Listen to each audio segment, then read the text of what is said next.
आप में से मेरे ख्याल से बहुत सारे लोगों को एक बहुत ही घिनौना और एक बहुत ही अफसोसनाक दुख वाला एक वाकया किस्सा आपको याद होगा। 1998 और 1999 के बीच में मुझे याद है, मैं बड़ी छोटी थी, मैं शायद 8-9 साल की थी जब ये वाकया पेश आया था और बड़ी खबरें चली थी और बड़ा एक अफसोसनाक वाकया था और वो वाकया हम तमाम लोगों को आज भी याद है। जनाब, क्या हुआ था कि एक शख्स, एक मुजरिम, एक घिनौना मुजरिम जिसका नाम जावेद इकबाल था, उसने 100 बच्चों का कत्ल किया था। आई एम श्योर आप यकीनी तौर पर कनेक्ट कर गए होंगे, मेरी बात तक पहुंच चुके होंगे। 100 बच्चों को बहुत ही बेदर्दी से मारने वाला जावेद इकबाल जो शख्स था वो बिल आखिर पकड़ा गया। He was a serial killer. जब वो पकड़ा गया, जेल तक पहुंचा, गिरफ्तार हुआ तो अचानक खबर मिलती है कि ये बंदा जेल की 4 दीवारी में भी मुर्दा पाया गया है। अब आप सोच रहे होंगे कि मैं इतनी देर के बाद ये आपसे बात क्यों कर रही हूँ, क्योंकि अब इस रियल इंसिडेंट पर एक मूवी बनने जा रही है और ये मूवी में जो मेन किरदार अदा कर रहे हैं वो जनाब हैं यासिर हुसैन साहब। हमारी पाकिस्तान इंडस्ट्री का जाना माना पहचाना नाम है और इस वक्त हम इसी मूवी के बारे में, इसी फिल्म के बारे में बात करेंगे। अपनी नौयत का यकीनी तौर पर जो है वो एक बड़ा डिफरेंट रोल होने वाला है, बड़ा डिफरेंट कैरेक्टर होने वाला है। हम बात करते हैं जनाब यासिर से। Yasir, thank you so much for joining us. आपको नियो पाकिस्तान में खुशामदीद भी कहते हैं। आप एक बहुत ही मनफी किरदार अदा करने जा रहे हैं, थोड़ा सा हमें इस किरदार के बारे में बताइएगा। अस्सलाम वालेकुम जी, बहुत बहुत शुक्रिया नियो टीवी का और आपका कि आपने मुझे इस प्रोग्राम में शामिल किया। मैं जी शुक्रिया अदा करूँगा अब्बू लहर साहब का और जावेद अहमद जो प्रोड्यूसर हैं उनका, जिन्होंने ये कहानी उठाई और इस पर फिल्म बना रहे हैं और ताकि लोगों को पता चल सके कि वो क्या वाक़या था, कैसे हुआ, क्यों हुआ। और मुझे मौका मिला इसमें काम करने का। बहुत ही ज़्यादा नेगेटिव कैरेक्टर है जो मैंने आज तक नहीं किया, बल्कि किसी ने भी नहीं किया होगा। शायद इतना नेगेटिव इंसान देखा भी नहीं है किसी ने अपनी ज़िंदगी। तो बड़ा मुश्किल किरदार इस तरह है कि उसके बारे में सोचना कि उसकी बैक स्टोरी क्या है या उसने कैसे ये सोचा होगा ये इतना घिनौना काम, तो वो सब जहन में रख के अदाकारी करना और एक्सप्रेशन देना एक बिल्कुल ही नया एक्सपीरियंस है। और hats off to the team जो इतना जेलिन हुई है और जितना मेहनत के साथ इसको बना रहे हैं फिल्म को। तो फर्स्ट लुक आप लोगों ने देखी और आपने पसंद भी की। वो गेटअप आर्टिस्ट ने भी बड़ा कमाल किया, कुछ मेरी भी उससे वेट शेड बढ़ा के लुक्स मिलने लगी हैं। आपकी क्या राय है फर्स्ट लुक के बारे में? यासिर, हमने इसकी, जैसा कि आपने बताया अभी कि इसकी जो फर्स्ट लुक है वो अब पब्लिक हो चुकी है और हमने भी देखी है एंड इट्स वेरी इम्प्रेसिव जो फर्स्ट लुक है। आई कैन सी, हमारी ऑडियंस भी इस वक्त देख सकती है। बहुत ज़बरदस्त पोस्टर हम इस मूवी का अभी देख सकते हैं एंड आई एम श्योर कि जब ये मूवी हम देखेंगे ऑन स्क्रीन तो ये बहुत ज़बरदस्त स्क्रिप्ट के साथ होगी। अच्छा, मुझे बताइएगा कैसा महसूस कर रहे हैं आप इस किरदार को लेके, दो कि इट्स नेगेटिव कैरेक्टर, कितना स्टडी कर रहे हैं आप जावेद इकबाल का जो रियल कैरेक्टर है या जो सारा इंसिडेंट है, कितना गो थ्रू आपको करना पड़ा है सब कुछ? ये जी हमारे जो डायरेक्टर हैं अबू लहरा, उन्होंने एक किताब लिखी कुछ अर्से पहले इसके ऊपर। इसका नाम था कुकड़ी। इसका निकनेम था कुकड़ी क्योंकि जैसे ये बैठा करता था तो वो बिल्कुल वैसे ही था।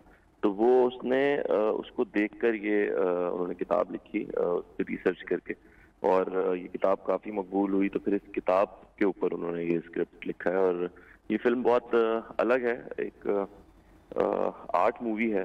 इस फिल्म को एंटरटेनमेंट के लिए ही देखा जाए, जैसे दुनिया भर में सीरियल किलर्स पर कहानियां बनती हैं, फिल्में बनती हैं, रियल इंसिडेंट्स पर फिल्में बनती हैं, ये बिल्कुल ऐसी ही एक फिल्म है।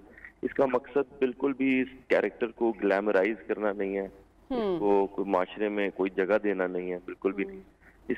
ये एक ऐसी कहानी है जैसे किसी भी इंसिडेंट की कहानी होगी। पाकिस्तान में और दुनिया में बहुत सारे ऐसे इंसिडेंट्स हुए हैं जो हौलनाक हैं, जिनके बारे में सोचा भी नहीं जा सकता और उन पे कहानियां बिल्कुल बननी चाहिए।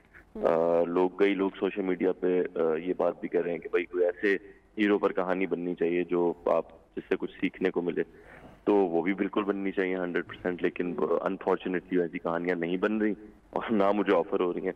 ये कहानी किसी ने बनाई और मुझे ऑफर हुई तो मैंने कर दी। तो यासिर, जब आपको ये जो है किस कैरेक्टर के लिए ऑफर किया गया, जब आपको इसके किरदार की फौरी तौर पर पेशकश की गई तो आपने फौरी तौर पर जो है वो एक्सेप्ट कर लिया या फिर थोड़ा सा सोचा समझा कि नेगेटिव कैरेक्टर है, लोगों का फीडबैक क्या आएगा, किरदार करना मुश्किल होगा, कितना अपने आप को ढालना पड़ेगा, तो कितना सोचा आपने इस? एक्टर के लिए बड़ा अच्छा होता है इस तरह के कैरेक्टर। उसकी वजह ये है कि कुछ नया करने का मौका मिलता है। टीवी पे आप लोग मुझे कम ही देखते हैं, उसकी वजह ये है कि कोई कैरेक्टर ऐसा मिलता नहीं है मुझे। मुझे कुछ ऐसा समझ नहीं आता कि मुझे ये करना चाहिए कि एक ही जैसे किरदार रिपीट हो रहे हैं। बहुत कम एक्टर की जिंदगी में ऐसे मौके आते हैं कि उसे ऐसा कैरेक्टर मिले जो उसमें कुछ मार्जिन हो। तो ये एक ऐसा कैरेक्टर है जिसमें बड़ा मार्जिन है काम करने का, क्योंकि ये इंसान कोई ऐसा साइको इंसान नहीं है जैसे हम साइको फिल्मों में देखते हैं। ये एक आम इंसान जैसा है, जिसे जब गुस्सा आता है तो आता है, जिससे नहीं आता तो नहीं आता। ये बिल्कुल धीमी तबीयत का इंसान था आम जिंदगी में, तो उसको वैसा ही पोर्ट्रे करना बड़ा मुश्किल था। डेफिनेटली बहुत मुश्किल और बहुत चैलेंजिंग किरदार होगा। हमारी बेस्ट विशेस में यासिर आपके साथ है। मुझे ये जानना है आपसे कि जब ये लोग देखेंगे मूवी ऑन एयर, ये मूवी जाएगी इंशाल्लाह और सक्सेसफुल भी होगी, क्या पैगाम जाएगा हमारे मुआशरे में और सोसाइटी में इस किरदार को लेकर, इस फिल्म को लेकर? देखिए, बहुत सारी चीजें हैं जो, जैसे हम हॉरर फिल्म देखते हैं तो उसको देख के कोई पैगाम नहीं जाता। हम हॉरर फिल्म बनाकर या हॉरर फिल्म देखकर ये नहीं साबित कर रहे होते कि जिन भूत या चुड़ैलें होती हैं या रूहें इसी तरह करती हैं, या अगर ऐसा हो जाए तो आपको पादरी के पास जाना है या मौलवी के पास जाना है। तो ये तो एंटरटेनमेंट बेस्ड चीज होती है। अब ये एक वाकया है जो हौलनाक है, हुआ था। उसकी जिंदगी के कुछ दिन हमने उठाए, हमने वो पूरा वाकया नहीं उठाया। इसमें कोई इनसेंसिटिव चीज आपको देखने को नहीं मिलेगी। जिस तरह के वाकयात हुए वो आपको देखने को नहीं मिलेगा। हम इसको ग्लैमराइज नहीं कर रहे, हम इसको गैर जरूरी चीजें नहीं दिखा रहे। हम कोशिश कर रहे हैं कि उसकी जिंदगी का एक पार्ट उठाकर हम आवाम तक पहुंचा दें, उन्हें पता चले अच्छा ये हुआ था इसके साथ इसकी जिंदगी के इन दिनों में। तो ये एक ऐसी कहानी है। तो इसका मकसद ऐसा कुछ नहीं है, लेकिन ये एक एंटरटेनमेंट बेस्ड चीज है और एक तारीख का हिस्सा है हमारी। 99 में ये वाकया हुआ था और हमने वहां से कुछ दिन उठाए हैं और उसको पहले कलम बंद किया और अब उसको फिर फिल्म बंद कर लिया। Thank you so much Yasir, बहुत शुक्रिया for joining us in neo Pakistan. आपके टाइम का बहुत शुक्रिया और इंशाल्लाह हमारी बेस्ट विशेस आपके साथ, आपकी पूरी टीम के साथ हैं। जो ये जानना है आपसे कि जब ये लोग देखेंगे मूवी ऑन एयर, ये मूवी जाएगी इंशाल्लाह और सक्सेसफुल भी होगी, क्या पैगाम जाएगा हमारे मुआशरे में और सोसाइटी में इस किरदार को लेकर, इस फिल्म को लेकर? देखिए, बहुत सारी चीजें हैं जो, जैसे हम हॉरर फिल्म देखते हैं तो उसको देख के कोई पैगाम नहीं जाता। हम हॉरर फिल्म बनाकर या हॉरर फिल्म देखकर ये नहीं साबित कर रहे होते कि जिन भूत या चुड़ैलें होती हैं या रूहें इसी तरह करती हैं, या अगर ऐसा हो जाए तो आपको पादरी के पास जाना है या मौलवी के पास जाना है। तो ये तो एंटरटेनमेंट बेस्ड चीज होती है। अब ये एक वाकया है जो हौलनाक है, हुआ था। उसकी जिंदगी के कुछ दिन हमने उठाए हैं, हमने वो पूरा वाकया नहीं उठाया। इसमें कोई इनसेंसिटिव चीज आपको देखने को नहीं मिलेगी। जिस तरह के वाकयात हुए वो आपको देखने को नहीं मिलेगा। हम इसको ग्लैमराइज नहीं कर रहे, हम इसको गैर जरूरी चीजें नहीं दिखा रहे। हम कोशिश कर रहे हैं कि उसकी जिंदगी का एक पार्ट उठाकर हम आवाम तक पहुंचा दें, उन्हें पता चले अच्छा ये हुआ था इसके साथ इसकी जिंदगी के इन दिनों में। तो ये एक ऐसी कहानी है। तो इसका मकसद ऐसा कुछ नहीं है, लेकिन ये एक एंटरटेनमेंट बेस्ड चीज है और एक तारीख का हिस्सा है हमारी। 99 में ये वाकया हुआ था और हमने वहां से कुछ दिन उठाए हैं और उसको पहले कलम बंद किया और अब उसको फिर फिल्म बंद कर लिया। Thank you so much Yasir, बहुत शुक्रिया फॉर ज्वाइनिंग अस।